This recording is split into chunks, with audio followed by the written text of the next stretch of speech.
저는 부자가 되는 중입니다 라는 책을 집필한 작가 황준성이라고 합니다. 만나서 반갑습니다. 제가 오늘 이렇게 강연이라면 좀 강연인데 이런 경험은 제가 없는데 오늘 좀 분위기를 보니까 좀 북런치라고 해서 주제가 좀 무겁지는 않고 좀 도움은 돼야 되겠고 뭐 고려해야 될 것 같아서 좀 고민을 좀 많이 했었어요. 그래서 금융 북런치라고 하지만 이제 제 책에 있는 내용을 좀 말씀을 드려야 되나? 아니면 뭐 또 다른 내용을 좀 말씀을 드려야 되나라고 이렇게 생각을 했었는데 책에 있는 내용을 토대로 저한테 주어진 시간이 한 50분 정도더라고요. 그래서 10분은 이제 Q&A이고 하니까 그 50분 안에 직장인의 경제적 자유를 위한 로드맵이라는 주제로 한번 이야기를 해보려고 합니다. 사실 이 주제만 놓고 보면은 경제적 자유라는 게 직장인이 꿈꾸기에 좀 힘들 거라고 생각을 해요. 저도 직장인인데 이제 주변에서 보면은 부자를 꿈꾸는 사람도 되게 적다고 생각하거든요. 의외로. 예, 근데 경제적 자유 그거를 과연 직장인이 할 수 있을까? 뭐 그런 생각들을 하실 텐데 오늘 이제 제가 이야기하는 거를 들으시고 나서 이제 가실 때는 이거 조금 가능할 수도 있겠다. 나도 한번 좀 해봤으면 좋겠다. 좀 할 수 있을 것 같다라고 이제 생각을 하신다면은 제가 오늘 이야기한 거는 좀 성공했다라고 이제 생각할 것 같고요. 뭐 그렇게 될 수 있도록 오늘 좀 잘 이야기해 보도록 하겠습니다.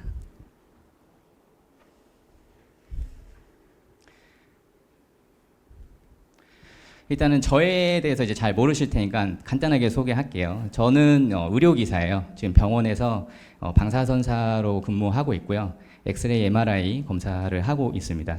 그리고 이게 본업이고 제 부업은 이제 유튜브를 하고 있어요. 유튜브 채널은 투동자 연구소라는 거를 하고 있는데 네이버 카페랑 같이 운영을 하고 있고요. 투동자라는 뜻은 투자는 노동자라는 뜻이에요. 이제 제가 어떠한 계기가 있어가지고 직장인으로서 좀 부자가 돼야겠다라는 그런 생각을 좀 했었거든요.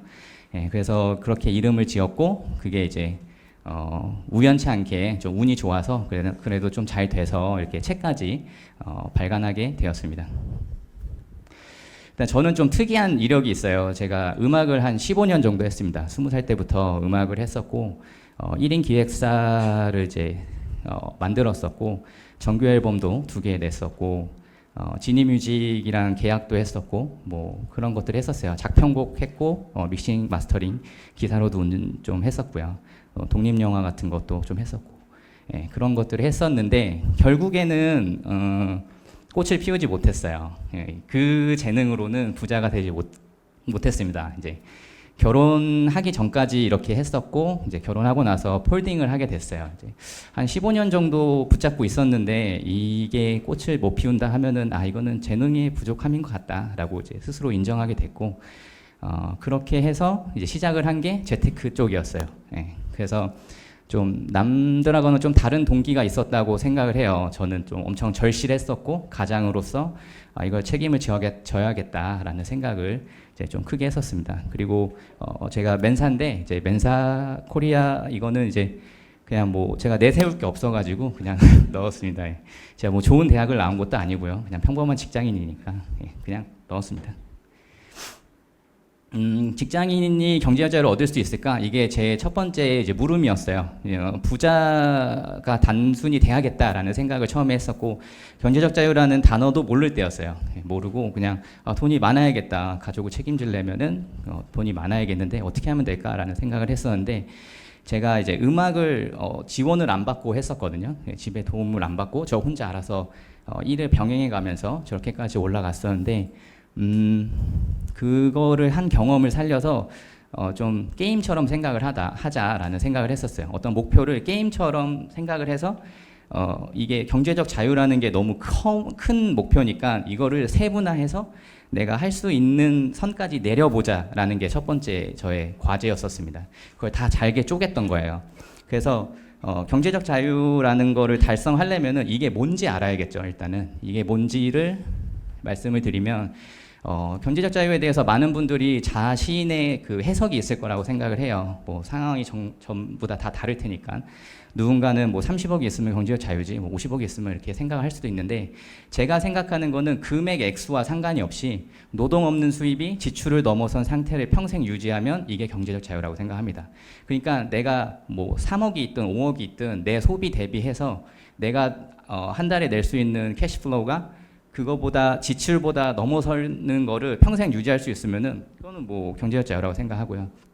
그게 노동 없이 가능하다면은 이제 제가 생각하는 완벽한 경제적 자유에 다가섰다라고 저는 생각을 합니다. 근데 이것도 지금 좀 커 보이죠. 노동이 없는 수입이 어떻게 지출을 넘지? 라는 생각을 할 수 있을 거예요. 그래서 이것도 쪼개기 시작했어요. 노동 없는 수입이라는 게 뭐가 있을까 생각하면 뭐 저작권, 뭐 임대 사업, 뭐 임대 소득 같은 게 있을 거고요. 금융 소득 이렇게 있는데, 저작권은 일단 한번 실패했죠. 이거는 제가 안 되겠다. 이거는 안 되겠다 하고 이제 접었고, 임대 소득 같은 경우에는 사실 임대 소득을 얻으려면은 저도 지금 얻고 있는 게 있긴 하지만 목돈이 필요해요. 목돈이 필요해서 목돈을 모으기까지 투자를 못 한다라는 생각을 했었어요. 그래서 제가 타겟을 뒀던 거는 금융소득이었습니다. 그럼 금융소득으로 한번 노려보자라는 생각을 했었고, 금융소득을 노리려면은 목돈이 있어야 되고, 직장인으로서 월급을 받으면서 그만큼의 목돈을 모으려면은 기간이 필요하다고 생각했어요. 좀 장기간의 기간이 필요하다. 그래서 안정적인 소득을 좀 얻어야겠다. 그런 직장을 구해야겠다라는 생각을 했고요. 그리고 투자도 좀 현명하게 해야겠다. 이게 변동성이 있으면은 안 된다고 생각을 했어요. 내가 경제적 자유를 얻고 나서 막 제 수입이 요동을 치면 안 되니까 이 변동성을 최대한 절제하면서 오를 수 있는 그런 투자를 해야겠다라는 생각을 했고요. 그리고 지출을 넘어선 상태를 또 생각해 보면 소비를 넘을 수 있는 그런 금융소득이라면 굉장히 큰 금액이어야 된다는 생각을 한 거예요. 근데 이거를 내가 월급을 받아서 할 수 있다고? 그러려면은 방법은 소비를 아주 낮추는 수밖에 없다. 그러니까 코스트를 아주 낮춰가지고 그게 넘게 되면은 되는 거니까 라는 생각을 했었어요. 그래서 적은 소비를 해야겠다라는 생각을 했고, 그다음에 이걸 평생 유지하려면은 이제 삶이라는 거는 사실 큰 이벤트들이 많잖아요. 살다 보면 돌발적인 것도 많고 하다 보니까 뭐 소비나 소득이나 투자에서 이제 망가지는 것들이 생길 수 있다고 생각했어요. 그래서 이런 것들을 픽스할 수 있는 경영에 좀 자질을 갖춰야겠다라는 생각을 했고, 이제 이렇게 생각한 거를 모아서 이런 식으로 저만의 이제 틀을 짰습니다. 틀을 짜서 일단은 안정적인 소득을 얻자. 일정한 금액을 장기간 벌어서 비용을 최소화하고 우상향하는 자산에 투자해서 충분한 자산을 쌓자. 이제 이게 제 한 가지의 틀이 됐었어요. 그래서 제가 이 책을 뭐 발매하고 유튜브에서 얘기를 하면서도 일단은 직장인들 분이라면은 안정적 소득은 이제 확보했다라고 생각을 하거든요. 하나는 확보했다. 그 다음에 이제 소비 투자 경영이 남았는데 이거에 대해서 우리가 어떻게 생각해야 될지 좀 고민을 해보자라는 의도로 유튜브를 만들어 거였어요. 제가 뭐 제 자산을 자랑하고 뭐 자랑할 만한 그런 사이즈도 안 되고요. 그런 게 아니라 처음에 몇 년 해보니까 이제 자산이 쌓이기 시작했고, 이거 진짜 되는 거 아니야? 라는 생각에, 야, 이거 봐봐, 되는 거 아니야? 라는 생각에 그렇게 만든 거였거든요. 예, 시작은 그랬습니다. 그래서 요렇게 틀을 짰는데, 이거조차도 좀 두리뭉실해요. 일정한 금액이 얼마야? 장기간이 어느 기간이야? 비용을 최소화한다는데 최소화의 기준이 뭐야? 그리고 우상향하는 자산이 어딨어? 그리고 뭐 충분한 자산이라는데 그게 얼만데? 이런 이제 질문을 하게 됐어요. 이런 것들이 저는 현실로 끌어온다고 생각을 해요. 디테일한 그런 계획들이 좀 명확해야지. 그렇지 않고 그냥 난 충분하게 쌓을 거야 이런 식으로 하면 목적지가 없다라고 생각을 하거든요. 그래서 이거를 수학적으로 좀 풀기 시작했었어요.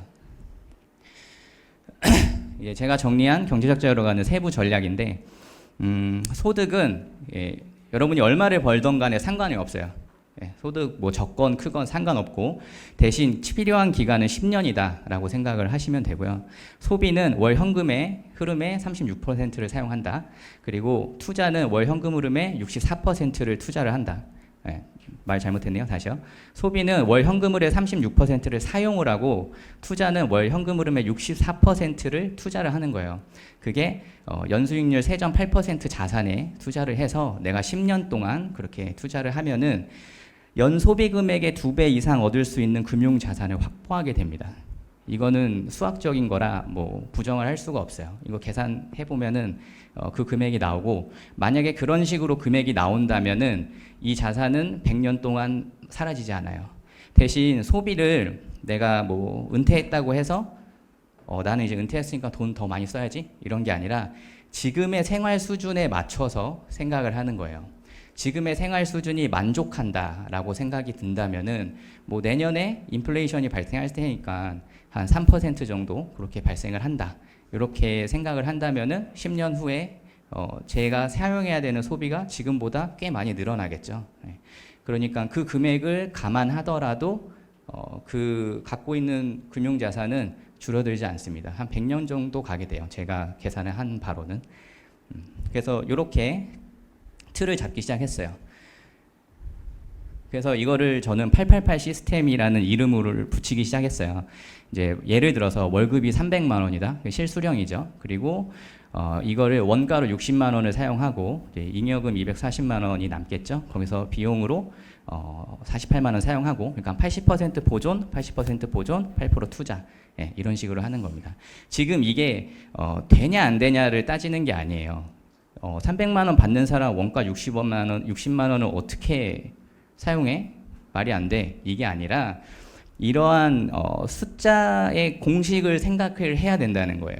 만약에 그게 안 되면은 본인의 소득을 늘리면 되겠죠. 그것도 안 되면은 기간을 늘리면 되겠죠. 10년이 아니라 15년 이런 식으로 늘리는 거예요. 그래서 중요한 거는 내가 달성할 수 있는 기간과 금액과 능력을 정하는 거예요. 정하는 거. 예, 이런 틀이 없이 그냥 막 싸우려고 하면은 게임을 이길 수가 없어요. 이런 틀이 있어야 게임에 이길 수가 있습니다. 전략이 필요하다는 거죠. 예, 그래서 이렇게 해서 저는 최대한 여기에 맞춘 사람이 되려고 노력을 했던 것 같아요. 예. 근데 여기 보면은 노동 원가라는 말이 있고 비용이라는 말이 있는데 이게 뭔 소리지 할 수 있어요. 좀 생소한 개념이긴 한데 제가 생각했을 때 가정을 경영을 할 때 가장 잘 자산을 경영할 수 있으려면은 회사처럼 운영해야 된다고 생각을 했어요. 우리가 회사 보면은 물건을 생산할 때 들어가는 비용이 있고 물건을 판매할 때 들어가는 비용이 있잖아요. 근데 저는 직장인도 똑같다고 생각을 했어요. 직장인도 시간을 노동력으로 치환을 해서 판매를 한다. 사장님한테 판매를 하고 있죠. 그러면은 그 노동력을 생산하는 데 들어가는 비용이 있을 거예요. 집에서 자고 먹고 놀고 뭐 이런 금액들. 반면에 그걸 판매하는 데 들어가는 비용이 있을 거예요. 교통비, 점심비, 그리고 뭐 휴대폰, 사장님 전화 받아야 되니까요. 예, 휴대폰, 옷도 입어야 되니까 꾸민비, 그다음에 코워커들 그 직장 동료들하고 이제 친목하는 비용, 그다음에 보험비, 이제 제가 다치거나 하면은 소득 공백이 일어나면 안 되니까 그걸 대비해서 보험을 들기도 하고, 그리고 개인적으로 써야 되는 돈들도 있겠죠. 그 용돈. 이렇게 해서 저는 14가지로 분배해가지고 가계부를 쓰기 시작했어요. 그래서 그 가계부를 만들어서 지금까지도 계속 사용하고 있습니다. 벌써 이제 한 7년 차 됐고요. 그렇게 해서 돈을 관리하면은 뭐 돈이 많이 쌓인다 어쩐다 뭐 그런 의미보다는 이렇게 해서 관리를 하면은 내가 사용하는 소비가 무조건 소득하고 관계가 있게 돼요. 그러니까 내가 사용하는 소비가 소득하고 관계가 없으면은 그거는 사업이 아니죠. 예, 이게 무슨 의미인지 이제 아실 거라고 생각하고, 그래서 내가 사용하는 소비를 최대한 낮출 수도 있고 그게 내 소득하고 관련이 있는 거다 보니까 생산성을 생각하게 되는 거예요. 그러니까 사고가 계속 바뀌게 돼버려요. 예, 사고가 그냥 단순히 나 직장 가서 뭐 300만 원 받는 사람이야 이게 아니라 내 비즈니스를 내가 지금 하고 있는데 내가 BM이 지금 요거 하나뿐이고 이걸 늘리려면 어떻게 해야 되지? 코스트를 줄이려면 어떻게 해야 되지? 이런 생각을 하게 된다는 거예요. 그러니까 다 대표님이 되는 거예요. 제가 생각할 때. 그래서 저는 투동자분들은 다 대표님이다라고 생각을 하고 있거든요. 예, 그래서 이게 이제 여기에 대한 간단한 설명이었고요. 이제 전략의 공식을 이제 좀 확인을 해야 되잖아요. 이제 이게 진짜 맞는 게 맞아? 예, 이제 제가 말로만 하니까 지금 당장 계산기를 이제 두드릴 수는 없으니까 제가 엑셀로 이런 걸 하는 걸 좋아하는데 이제 오늘은 PPT로 해야 되는 자리여서 이제 엑셀을 보여드리지 못해서 좀 아쉽긴 한데 그냥 저기 있는 그대로 이제 계산을 하는 거예요. 월 소득이 300이고 소비가 소득의 36%, 투자 가능 금액 64%, 연 투자 상승률이 6.768%. 이거는 8%에 0.154%, 그러니까 0.154를 1로 뺀 거예요. 그러니까 15.4%의 세금을 뺐다. 이렇게 보수적으로 잡는 거죠. 그래서 그거를 월 투자 상승률로 바꿀 수 있어요. 1이라는 숫자가 12개월 뒤에 1.6768이 되려면은 매달 0.578%씩 상승하면 그렇게 됩니다. 예. 그래서 그거를 치환한 거예요. 왜냐하면 저희가 이런 수익이나 자산을 계산을 하려면은 매달 늘어나는 금액을 계산해야 되는데 그래서 이렇게 치환을 한 거였고 그 다음에 적립개월수 120개월 인플레이션 3%라고 생각을 해서 조금 보수적으로 잡았습니다. 원래 우리나라의 인플레이션이 한 지난 30년간 2.79% 뭐 이 정도 되거든요. 근데 그냥 3% 그냥 잡고요. 그 다음에 은퇴의 소비 감액은 저희가 소비를 노동 원가와 노동 비용으로 나눠야 된다고 이야기를 했어요. 근데 내가 은퇴하고 나서는 노동 비용이 더 이상 들지 않습니다. 뭐 교통비가 왜 들어요? 점심비가 왜 들고? 그냥 생활비로 쓰면 되죠. 근데 사실 그게 제가 경험을 해보니까 처음에 이런 이론을 만들었을 때는 그거 제외하고 노동 원가에 10년 뒤에 내가 사용할 수 있는 코스트만 계산할 거야 라고 생각을 했었는데 그게 아니었어요. 예, 제가 경험을 해보니까 거기에도 일부분 들어가는 부분들이 있더라고요. 그러니까 뭐 핸드폰 비용 같은 거 회사에 안 다니더라도 핸드폰 비용은 있어야 될 거 아니에요. 예, 그런 부분들이 들어가서 그러면은 다 통 잡아서 월 소비 금액의 20% 정도 감액하면 좀 적당한 것 같다라고 생각을 했어요. 예, 그렇게 해서 나온 금액이고 이 밑에 있는 공식은 이제 뭐 제 책에도 나와 있는 공식인데 이제 매월 투자 가능 금액을 10년간 적립식 투자했을 때 저 수익률대로 하면은 최종 금액이 얼마가 나오냐? 3억 2,600은 월 초에 투자하는 금액. 그러니까 1월 1일 날 투자해서 다음에 1월 1일 날 이렇게 받는다. 10년 뒤 1월 1일 날 확인을 한다. 했을 때 3억 2,600 정도 되고요. 월 말 투자는 1월 31일 날 투자를 해서 10년 뒤에 1월 1일 날 확인을 한다 했을 때 3억 2,400 정도 됩니다.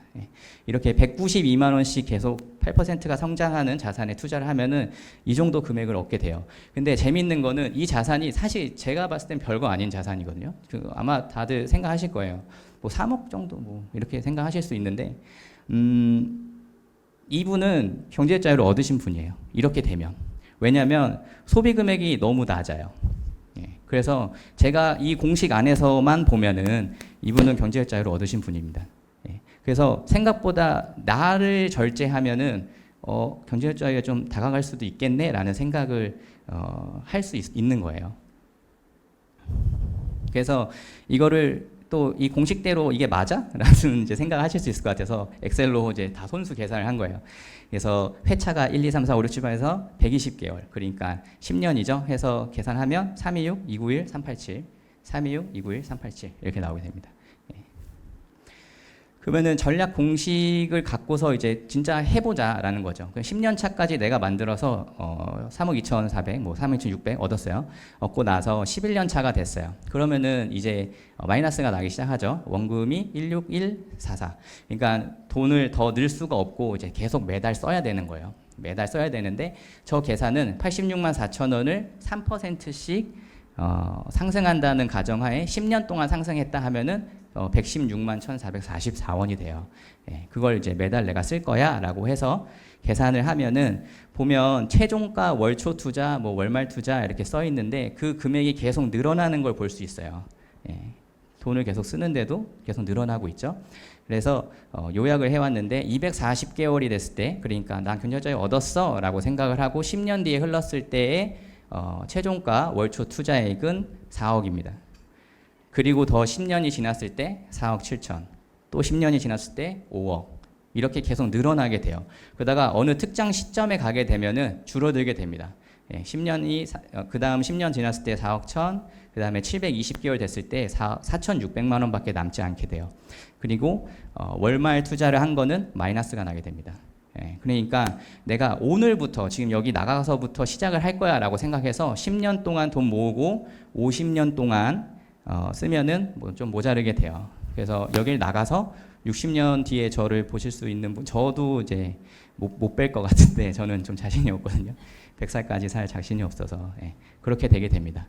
근데 뭐 이걸 보면은 에이 그러면은 이거는 경제자유는 아니지, 50년 만에 끊기잖아 라고 이렇게 생각을 할 수 있겠죠. 근데 이거는 세금을 선제외한 투자 수익률이에요.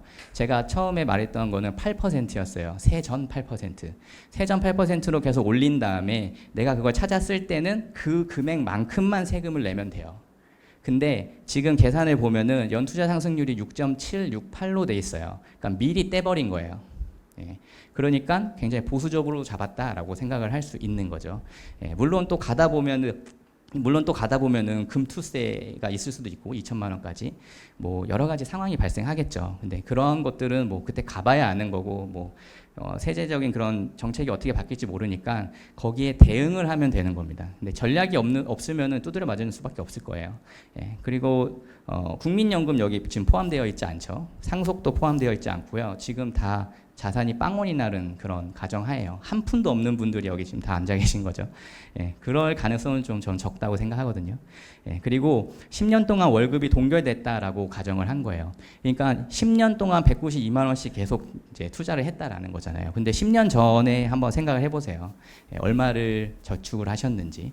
그런 거를 생각해 봤을 때는 그 금액을 계속 저축을 하진 않으셨을 거예요. 계속 늘어났을 겁니다. 예.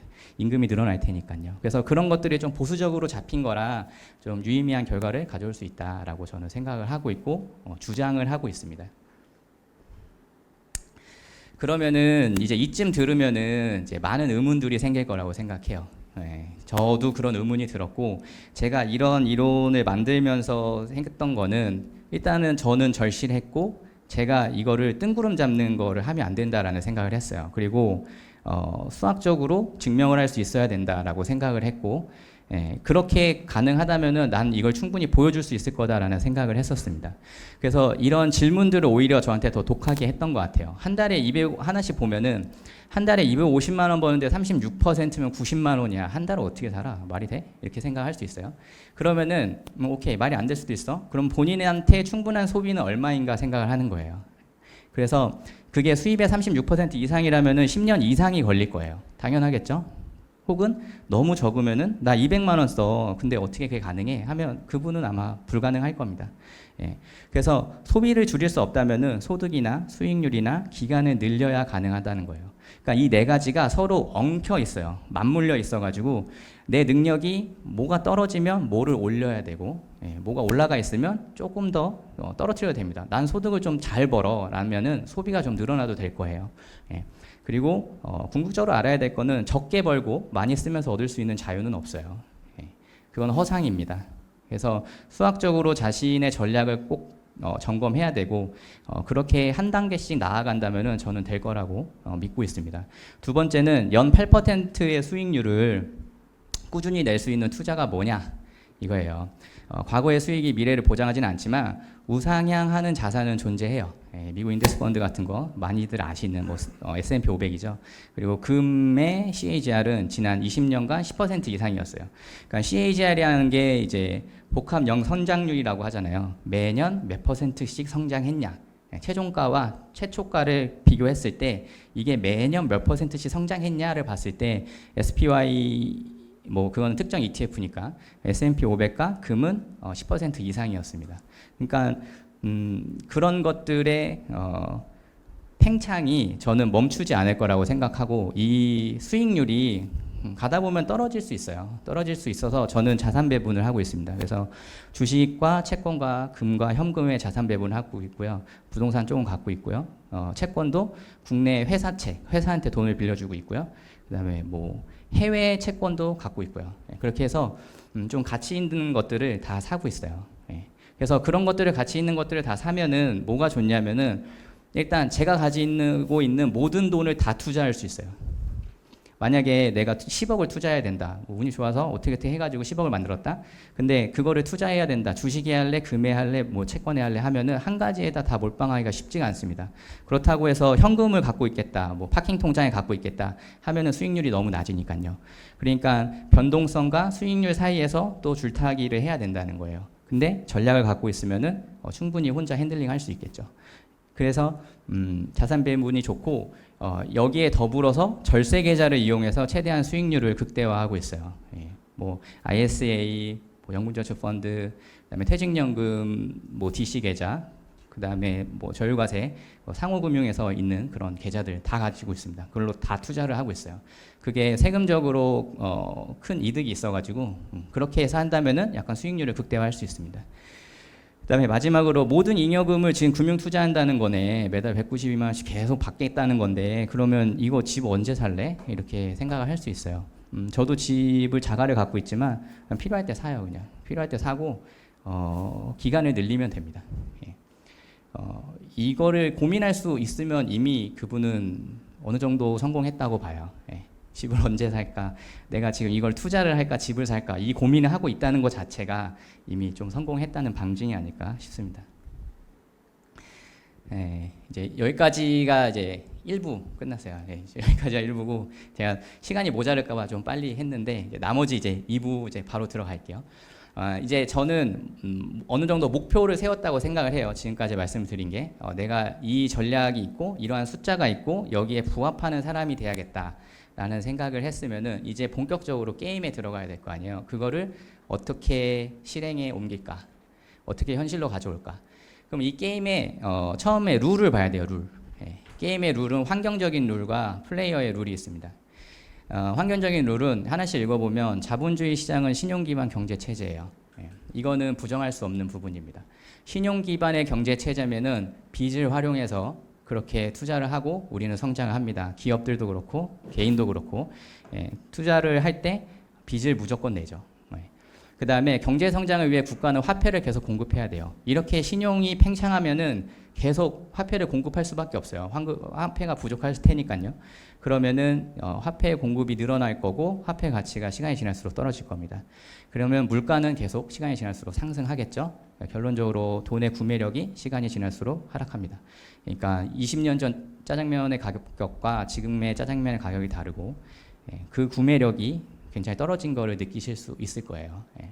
이거는 환경적인 룰이기 때문에 반드시 인지를 하고 있어야 돼요. 뭐 이거를 거스를 수는 없을 거예요. 뭐 아마존 같은 데 들어가면 거스를 수 있겠지만 지금 우리가 살고 있는 세상이라면은 이거를 꼭 알고 있어야 돼서 제가 이거를 바꿀 수는 없을 것 같아요. 그래서 이거를 이용을 할 겁니다.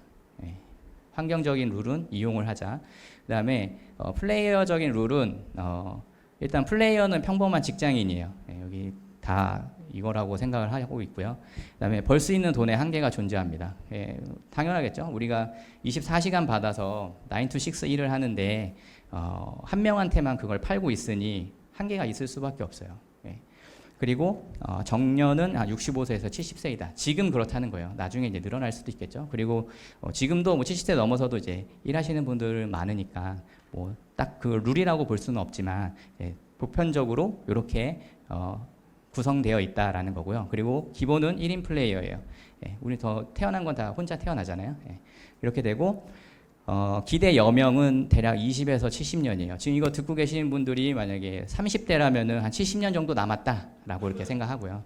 뭐 20대라면은 80년 정도 남은 건데 그분들은 정말 빠른 거라고 생각하고 대략 저 정도 남았다라고 저는 생각하고 있어요. 이제 여명이라는 게 남은 수명을 의미합니다. 제 나이 때 1984년생인데 1984년생의 기대 수명이 한 86.7세 그 정도 됩니다. 그러니까 생각보다 그렇게 높지 않아요. 평균이지만 그렇게 높지 않아서 이 정도로 생각하고 있고요. 그리고 각종 이벤트를 수행해야 돼요. 뭐 군대나 연애나 결혼이나 유교나 뭐 효도나 이런 것들이 다 포함이 되게 됩니다. 그래서 이렇게 하는 게임의 그 플레이어 룰이 있어요. 근데 플레이어 룰은 바꿀 거예요. 이거는 바꿀 수 있어요. 그래서 요거를 이제 바꾸는 거 좀 보여드릴게요. 제가 지금까지 얘기한 게 경제적 자유 얘기했고 이제 소득, 소비, 투자, 경영 얘기했고요. 그거 쪼갰고요. 전략적으로 해서 이제 수학적으로 이제 만들었고요. 그거 하나하나 이제 어떻게 읽어왔나를 좀 보여드릴게요. 이게 저의 22년이에요. 제가 20살 때부터 42살 때까지 제가 얻었던 소득을 한번 정리를 해봤어요.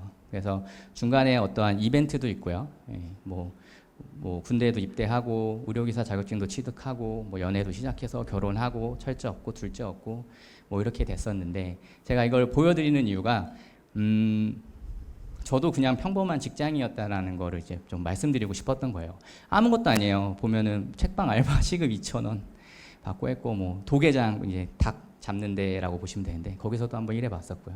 예. 그다음에 23살 때 뭐 재택근무를 하는 게 저한테는 좀 큰 기회였다고 생각했었어요. 그때 집에서도 돈을 벌 수 있어? 이런 생각을 처음 하게 됐던 계기였었어요. 예, 운이 좋았던 거였다고 생각합니다. 예, 그래서 그거 쭉 이용했었고 의료기사가 생각보다 월급이 굉장히 낮아요. 예, 그렇게 높지 않습니다. 제가 첫 월급이 137만 원이었어요. 그러니까 로컬 병원은 뭐 원장님, 뭐 간호조무사 2명, 방사선사 1명, 원무과장 1명 뭐 이 정도로 구성된 이제 병원이니까 그런 데는 월급이 그렇게 높지 않았습니다. 예, 지금도 마찬가지로 예, 그렇게 높지 않아요. 예, 대학병원급은 좀 얘기가 다르고요.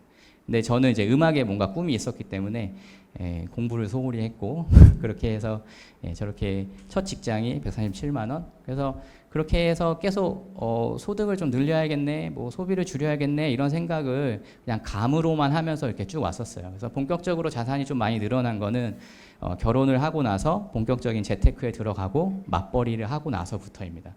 맞벌이를 하고 나서부터 코스트가 절반으로 줄어드는 거예요. 혼자 살 때는 제가 독립을 26살 때 했는데 혼자 살 때는 뭐 주거비를 혼자 다 내야 되죠. 근데 결혼을 하면은 합병했으니까 둘이 나눠 내게 되죠. 그러니까 코스트가 줄어들 수밖에 없어요.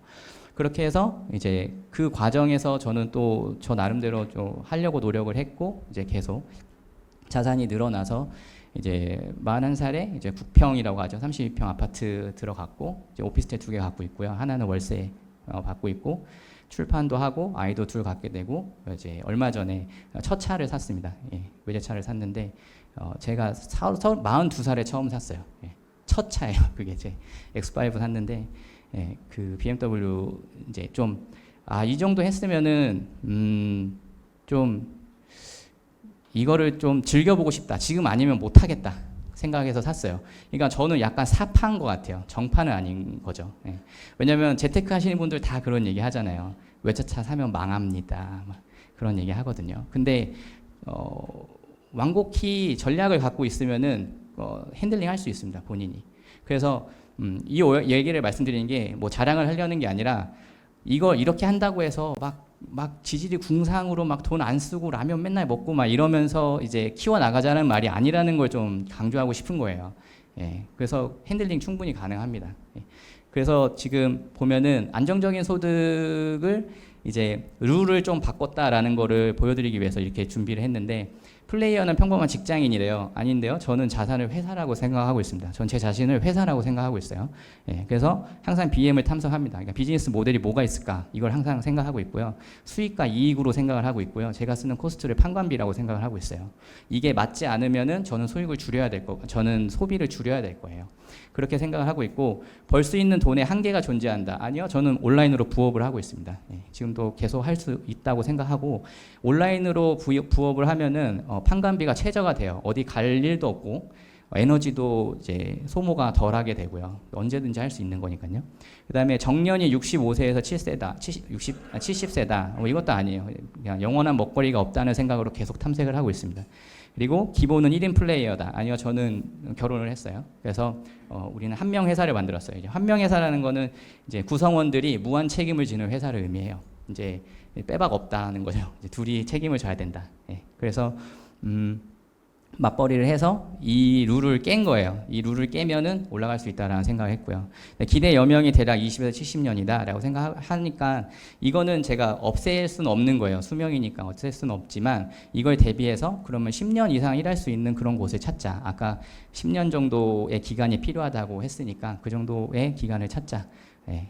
그렇게 생각을 했던 거고, 이제 각종 이벤트 수행해야 된다. 이거는 개인의 선택이라고 생각합니다. 예, 그냥 개인의 선택이죠. 이거 뭐 강요할 수는 없는 것 같고요.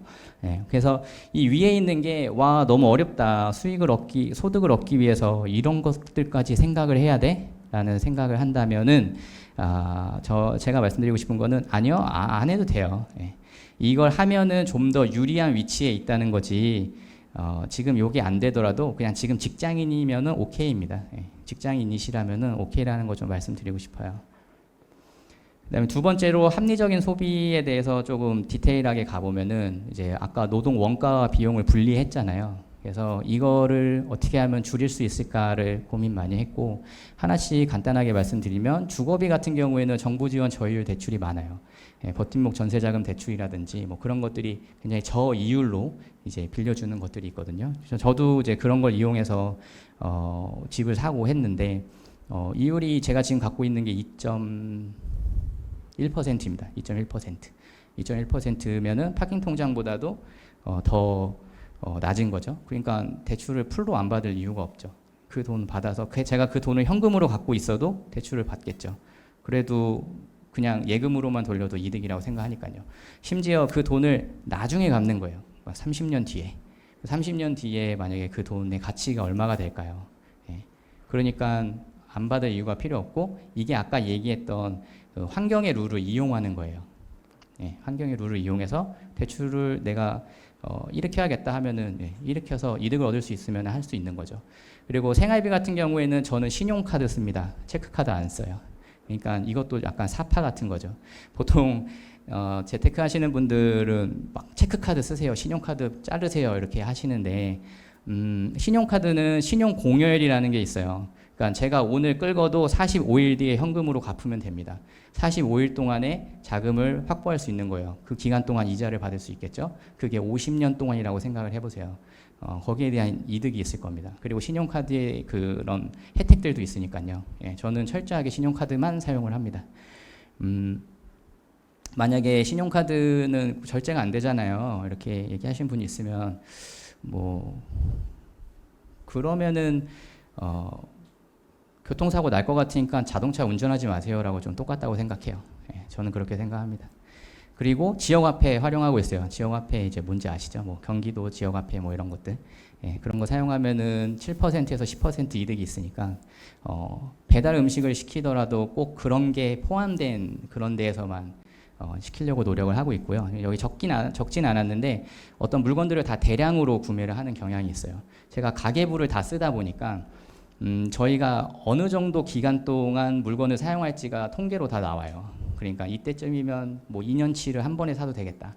예, 그런 식으로 해서 사용을 하고 있습니다. 그리고 통신비는 뭐 지역 인터넷 사용하면 되고요. 관리비는 뭐 신용카드 포인트 사용해서 내고 있습니다. 그리고 경조비, 뭐 납세비, 기타비. 경조비는 부모님 경조비, 뭐 부모님 생신이라든지 뭐 이런 관련된 것들, 그리고 외부 경조비, 제 형제들 관련된 것들, 그런 것들은 개인의 역량이니까 뭐 딱히 절세 방법이 있다. 예, 그렇게는 좀 말씀드릴 수 없을 것 같고. 그 다음에 노동 비용으로 들어가 보면 교통비 같은 경우에는 이제 회사 출근하는 거, KPS 기후동행카드 이런 거 사용하면 되겠죠. 근데 제일 좋은 거는 걸어 다니는 겁니다. 예. 제일 좋은 건 그렇게 할 수 있는 환경을 만드는 거예요. 저는 그렇게 항상 만들어 왔었어요. 지금 이직한 지 한 6개월, 7개월 됐는데 근처에 오피스텔 샀습니다. 그냥 걸어 다니려고요. 예. 근데 본가가 따로 있으니까 오프 때마다 갔다가 왔다가 거기서 이제 유튜브도 하고 뭐 제가 할 것들, 예. 그런 것들을 하면서 왔다 갔다 두 집 살림하고 있습니다. 예, 그렇게 되고 점심비는 이제 도시락 편의점 뭐 이런 거 이용하자, 도시락 싸자 뭐 이렇게 얘기하는데 제일 좋은 건 이제 회사에서 주는 겁니다. 예, 병원은 회사에서 줘요. 예, 그래서 좀 유리한 환경이었다, 예, 운이 좋았다 생각하고 있고요. 그다음에 통신비, 휴대폰, 알뜰 요금제 사용합니다. 이거는 이제 굉장히 많은 분들이 사용하고 있을 거라고 생각이 들어요. 그다음에 꾸민비는 이제 온라인 쇼핑몰 사용하는 거. 사실 꾸민비가 잘 제 지금 외관에 보면 아시겠지만 그렇게 꾸민비가 많이 들어가지 않아요. 그냥 대충 입고 다닙니다. 큰 의미가 없다고 생각해서. 그다음에 친목비, 보험비, 용돈 이것도 개인 역량이라고 생각을 합니다. 이렇게 해서 합리적인 소비에 대해서 디테일하게 또 할 수 있는 것들을 이렇게 나눴고요. 그다음에 현명한 투자, 그냥 가치 있는 거를 모두 사는 거를 저는 현명한 투자라고 생각해요. 어떤 게 옳을지 난 모르겠다. 그리고 그게 어떻게 책임을 질 수 없다고 저는 생각을 했었어요. 근데 이 가치 있는 것들이어도 이런 것들이 당위성을 가져야 될 거라고 생각해요. 만약 여기서 제가 S&P 500을 투자해야 되는 이유에 대해서 설명을 하라고 하면은 이 시간을 넘어서 오늘 하루 종일 설명해도 부족할 거라고 생각합니다. 그러니까 그만큼 공부가 되어 있어야 된다고 생각을 해요. 예. 그래서 그런 것들을 계속 책도 읽고 이제 여러 가지 것들을 보면서 하면 공부를 해야 된다고 생각하고 뭐 잘 아는 분들한테 그래서 뭐 사요? 이런 질문을 하는 게 좋지 않다고 생각해요. 예. 그래서 제가 지금 투자하고 있는 거는 S&P 500, 금, 네, 국내 회사채에 좀 많이 투자하고 있고요. 회사채가 은근히 좀 매력적인 시장이에요. 이게 사실 디폴트 확률도 그렇게 높지 않고요. 그래서 잘만 고르면은 좀 매력적이라고 생각하고 파킹 통장 같은 거 이제 이런 거에 항상 돈 넣어놓고 그리고 좀 나머지 금액, 그러니까 내가 갖고 있는 자산에 조금 적은 비율로 이제 퀀트 트레이딩을 한다든지 이제 퀀트 트레이딩은 어떤 특정한 국내 주식에서 뭐 이익이 높은 기업을 줄을 세워서 20개만 사겠다. 그리고 1년 뒤에 다 팔고 똑같은 행동을 하겠다. 뭐 이러한 자신만의 전략을 짜는 걸 의미합니다. 예, 그런 거를 이제 저는 시작이 이제 그런 거였기 때문에 이제 그런 거를 하고 비트코인 같은 거 그냥 적립식으로 매수하는 뭐 그런 것들을 합니다. 근데 이런 것들은 뭐 되게 말하기가 무서운 부분이잖아요. 예. 날아갈 수도 있는 거니까. 그래서 굉장히 적은 비용으로 그래서 적은 비율로 하는 거고 잘 되면 좋고 뭐 안 되면은 그냥 포모를 이겼다. 그러니까 내가 올라가는데 나만 저거 없어 하는 그러한 감정을 이겨냈다라고 생각하고요. 이걸 다 합쳐서 기대 수익률을 계산을 해서 아까 이야기했던 8%에 맞추게끔 비중을 계속 조정을 하는 겁니다. 예, 그런 식으로 하고 있고 그 다음에 이런 것들을 이런 계좌를 이용해서 하고 있는 거예요. 연금저축펀드, IRP, DC, ISA, 상호금융 저율과세 이런 거를 하면은 이제 비과세 혜택을 얻고 손익통산이라고 해서 이익과 손실률로 세율 적용받는 거, 그다음에 세액공제 받을 수 있죠. 예. 그리고 과세 이연, 세금을 미리 안 내고 ISA에서 국내 채권을 투자한다, 그럼 배당이 매달 나올 수도 있고 3개월마다 나올 수도 있는데 그게 세금을 떼지 않고 바로 들어옵니다. 그리고 나서 ISA 계좌를 해지할 때 이제 3년이면 해지할 수 있는데 그때 세금을 계산을 해서 만약에 본인이 일반형으로 가입을 했으면 200만 원까지는 그냥 비과세 그리고 그 이상을 넘으면은 9.9% 분리과세 이렇게 되고요. 만약에 서민형이다 내 연봉이 뭐 5,500만 원 넘지 않는다 뭐 이렇게 되면은 400만 원까지 그렇게 3년마다 비과세를 해줍니다. 그래서 월 캐시플로우가 일어나는 그러한 자산들은 저는 ISA 계좌에서 투자를 하는 편이고요. 예, 이런 것들을 이제 쭉 이용해서 하면은 수익률 상승 효과를 노릴 수 있고 이걸 다 갖고서 계산을 해서 수익률을 계산을 할 수도 있습니다. 물론 그만큼 시간이 필요하겠지만요. 예. 그래서 그런 부분도 이제 다 계산을 해서 책에 담기는 했었어요. 예. 그다음에 이제 마지막으로 전략적 경영인데 전략적 경영은 이제 제 거 갖고 왔어요. 제가 뭐 자산 얘기하는 거 별로 안 좋아합니다. 많이 안 좋아해요. 왜냐하면 그렇게 크지 않아요. 예, 저는 평범한 직장인일 뿐이잖아요. 월급이 얼마 안 되는. 예, 근데 갖고 온 이유는 이런 식으로 돈 관리를 하면 어떨까요? 라는 얘기를 하고 싶어서예요. 그래서 에셋이 있고 자산이 9억 2천 정도 되죠. 그래서 부채가 3억 8천, 자본이 5억 3천 정도 됩니다. 그래서 아파트 있고 오피스텔 2개, 자동차, 자산 배분 투자하고 있는 거, 금현물, 현금 이렇게 있습니다. 제가 여기서 좀 아쉬운 거는 현금이 비중이 좀 높다는 거예요. 제가 갖고 있는 투자 비율에 비해서. 예, 그 정도 되고 있고 맨 오른쪽에는 이제 토스에서 이제 캡처 받아온 거고요. 금액이 좀 다른데 이건 제 계좌니까 그렇고 이제 와이프 계좌가 따로 있습니다. 예, 그렇게 되고 부채인 부분도 뭐 꽤 높다고 생각하는데 2.1%라고 얘기했죠. 그리고 자동차 3.6%입니다. 3.4%입니다. 3.4%. 그래서 그렇게 높지 않다고 생각하고 있어요. 가족들을 위해서 저 정도는 투자할 수 있다라고 생각을 하고 있고요. 예, 그렇게 해서 저렇게 자산과 부채와 자본 이렇게 해서 나누는 거를 재무상태표라고 얘기해요. 예, 이렇게 해서 재무상태표를 만들었고 왼쪽에 이제 손익계산서를 만들었죠. 우리가 회사라고 치면 매출이 있고 그다음에 그 매출을 내는데 상품에 아까 노동 원가라고 얘기했던 원가가 있습니다. 원가를 제하면은 매출 총이익이 되고 거기서 판관비, 판매 관리비를 빼면은 영업이익이 되죠. 거기서 법인세를 빼고 영업이익과 영업외 수익과 영업외 비용을 제외하면은 그게 당기순이익이 되는 겁니다. 예. 그래서 이 정도의 이제 재무적인 상식은 있어야 된다고 생각하고 그렇게 이제 보면은 ROA가 4.71%, 그러니까 리턴 온 에셋이죠. 자산으로 얼마의 돈을 만들어내고 있냐, 니네 회사는 이렇게 하는 거고요. ROE는 이퀴티로 얼마의 돈을 만들어내고 있냐 이런 거예요. 그래서 저렇게 해서 만들어낼 수 있고, 그다음에 현금 흐름표는 제가 이거를 그냥 적었다가 막판에 저렇게 가렸어요. 이게 생각해 보니까 저희 그 연봉 얘기하면 안 되더라고요. 병원에서 예, 거기 어떠한 것도 뭐 발설하지 않겠습니다. 이렇게 사인을 했던 게 갑자기 기억나가지고 이렇게 돼서 저희 이 인플로스, 그러니까 현금 수입 인플로스는 한 900 정도 돼요. 그리고 나가는 건 500 정도 되고요. 내 캐시 플로스는 한 360만 원 정도 됩니다. 근데 이게 차 사서 그래요. 차 사서. 예, 차 사서 그거 나가는 금액 때문에 그런 거고, 저는 이제 회사를 이제 운영하고 있으니까 충분히 더 뛰어넘을 수 있을 거다라고 생각을 해서 이제 아이 둘을 낳아서 이제 배우자 고생했다는 의미로 사실 사준 거였었어요. 예, 고생했다 해서 예, 그래서 만족도가 매우 높게 타고 다니고 있습니다. 그래서 회사를 경영한다는 관점이 중요한 것 같아요. 예, 그리고 경영의 언어를 지금 사용하고 있죠. 예, 회계를 해서 어떻게 지금 이 시스템이 망가져가고 있는지 올라가고 있는지를 파악할 수 있고요. 그리고 부채를 최대한 활용하는 게 좋다고 생각해요. 저도 부채를 최대한 활용을 하지 못하고 있습니다. 오피스텔에 대한 지금 대출이 안 나오고 있어요. 정책이 바뀌어가지고 미스라고 생각했는데 제가 살 때만 하더라도 이거 무조건 이득인데 라고 생각을 했거든요. 근데 이렇게 변수가 나오는 건 어쩔 수 없다고 생각을 합니다. 그리고 쓰임에 맞게 자산을 분배하고 있고요. 그래서 이 쓰임에 맞는 자산을 분배한다는 거는 아니 이렇게 돈 얼마 있지도 않은데 자동차를 왜 사냐? 이렇게 비싼 걸 네가 왜 사? 이렇게 생각할 수 있거든요. 근데 저한테는 그게 맞는 거였어요. 지금 제가 어떤 감정을 갖고 있는지 숫자로 보면은 모를 테니까요. 근데 저는 어떠한 동기가 또 필요했었어요. 좀 이제 수익이 많아지고 나가는 돈이 적다 보니까 매너리즘에 빠진다고 해야 될까? 그러니까 뭐 움직이질 않았어요. 강연 들어오는 거 다 까내고 뭐 초대하는 거 뭐 유튜브 나와주세요. 그냥 무시하고 귀찮아다 그냥 뭐 이렇게 했던 거거든요. 근데 그렇게 하면 이제 안 된다는 거를 본인이 알고 있기 때문에 그러면은 좀 벼랑으로 밀어야 되지 않을까 해서 겸사겸사 그렇게 해서 구매를 했던 거고, 그러니까 꼭 그런 뭐 재테크 전문가 저를 포함해서요, 그런 사람들이 이야기하는 게 정답은 아닙니다. 정답은 자신한테 있어요.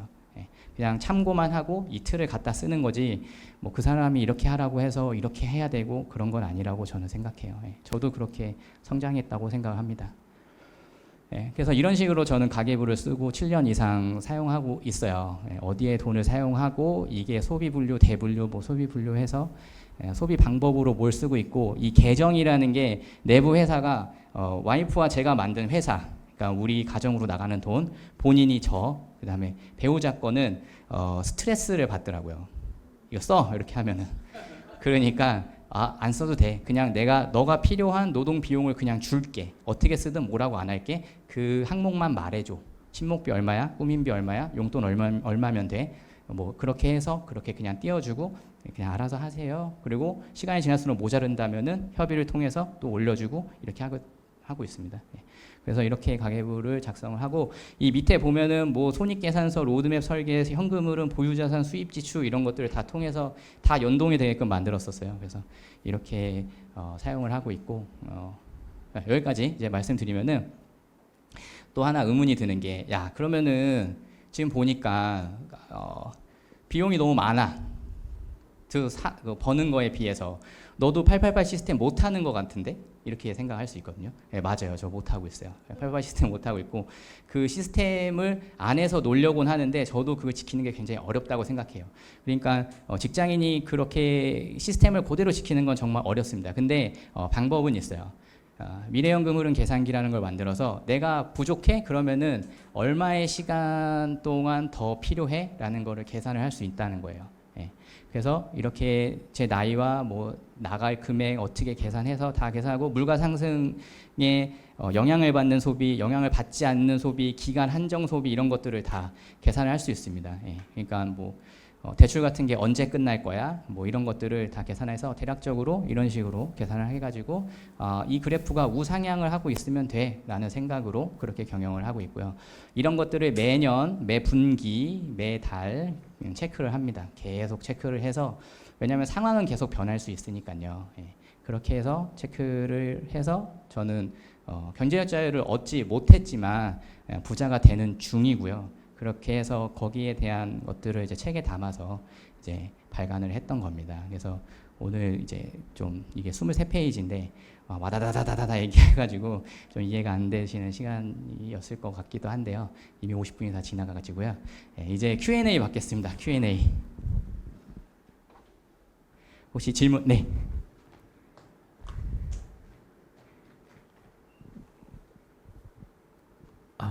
네, 안녕하세요. 네, 실용적인 강의 감사드립니다. 예. 네.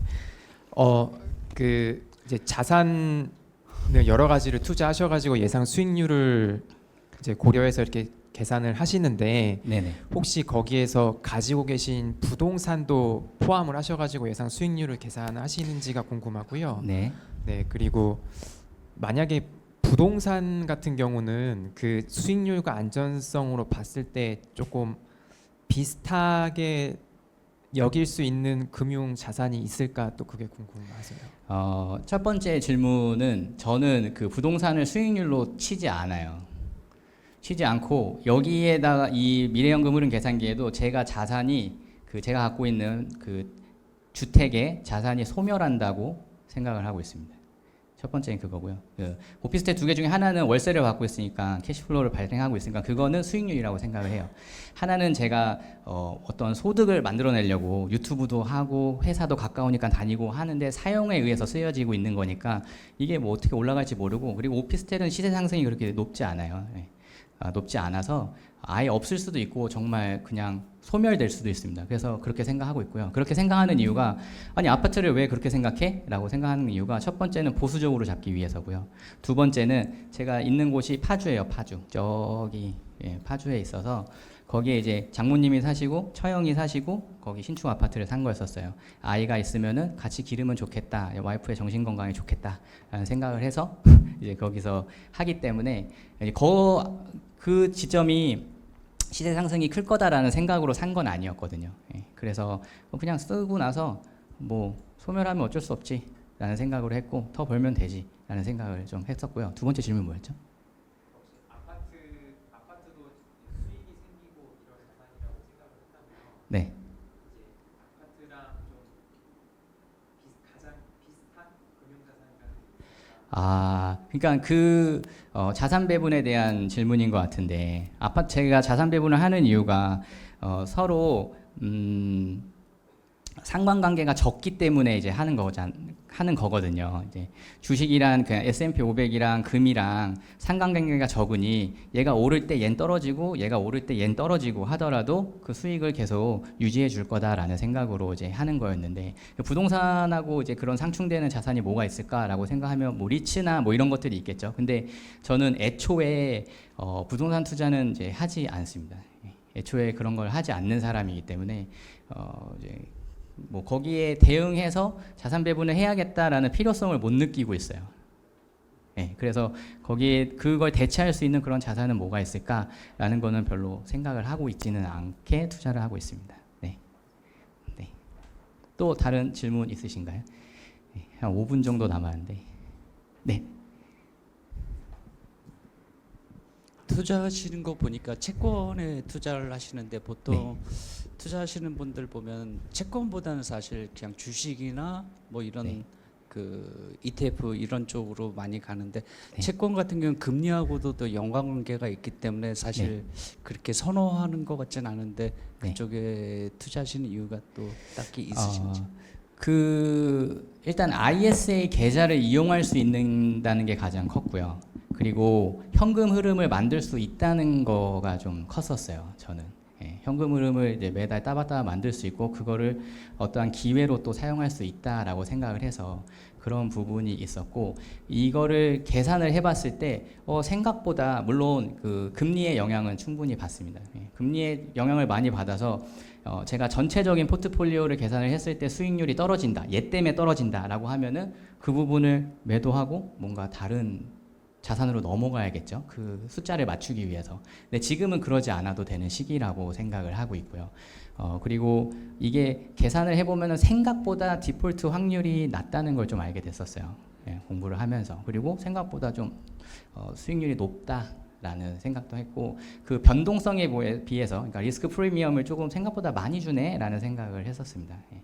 그래서 운 좋게 뭐 계속 투자를 하고 있지만 뭐 한 번도 뭐 문제가 된 적은 없었고요, 채권으로.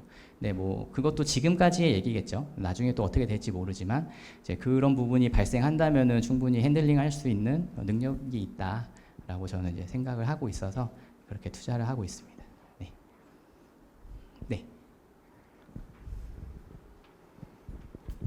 네, 강의 잘 들었습니다. 네. 그 말씀을 듣다 보니까 유튜브를 하신다고 그랬는데 아까 그 보여주신 내용에는 유튜브로 해서 수입은 제가 네. 못 본 것 같아서 한번 네. 어떻게 운영을 하고 계신지 궁금했고요. 네. 또 하나는 만약에 한 10년 전쯤으로 돌아간다고 하면 지금까지 그 말씀해주신 이런 것들에 대해서 뭐 좀 아쉬운 점이 있었다든지 그런 게 말씀을 해주시면 참고가 될 것 같습니다. 네. 일단 유튜브 수익은 제가 적어놓기는 했어요. 아까 부업 2가 유튜브 수익이었었습니다. 예. 아까 부업 1, 부업 2 이렇게 있었는데 부업 2가 유튜브 수익이었고 정말 미미합니다. 금액이 미미하게 한 월세 소득 정도, 예, 그 정도라고 보면 되고요. 그렇게 크지 않고 뭐 제가 그런 좀 능력이 또 없는 것 같아요. 예. 좀 능력이 없다고 생각하고, 근데 그거마저도 저는 제가 가진 거에 비해서 얻는 게 많았다라고 생각해서 이제 운이 좋았다라고 생각하고 있고요.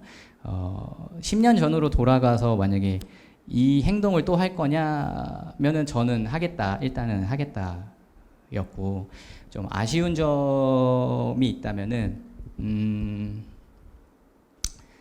투자를 하는 데 있어서 저도 이런 눌리는 게 좀 있는 것 같아요. 그러니까 자산 배분이기는 하고 이 숫자에 맞출 거라고 생각을 하지만 저도 두려움이 있어요.